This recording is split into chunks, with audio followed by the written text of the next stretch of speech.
तर बघा 72 प्रश्न क्रमांक 72 आणि 73 साठी विचारलेला आहे. एका सांकेतिक लिपीत बदक हा शब्द या चिन्हाने दाखवलेला आहे. कसर हा शब्द या चिन्हाने तर दरक हा शब्द या चिन्हाने दाखवलेला आहे. तर त्याच भाषेत बरकत हा शब्द कसा लिहाल असं विचारलेलं आहे. तर या प्रकारचा प्रश्न कसा सोडवला जातो बघा. तर बदकसाठी जे काही चिन्ह दिलेले आहेत बदक ते पुढे मांडून घ्यायचे आपण. स्टार, वर्तुळ आणि चौकोन. कसर शब्द यासाठी काही चिन्ह दिले आहेत ती पुढे मांडून घ्यायचे. तर कसरसाठी आहे चौकोन, वर्तुळात स्टार आणि या पद्धतीनं. तर दरक हा शब्द यासाठी कसा लिहिला जातो तर चौकोन चौकोन परत स्टार.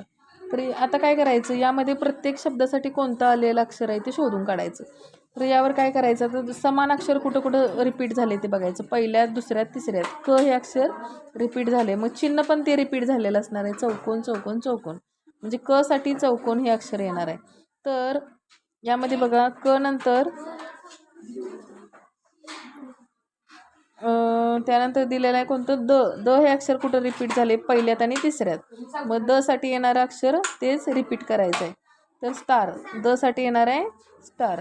तर त्याचबरोबर राहिलेलं अक्षर ब साठी येणार आहे म्हणजे ब साठी आलेलं आहे वर्तुळ. तर त्याचबरोबर बघा र. र हे अक्षर यात आणि यात दुसऱ्यात आणि तिसऱ्यात रिपीट झाले. तर र यासाठी येणार आहे हा चौकोन येणार आहे बरोबर.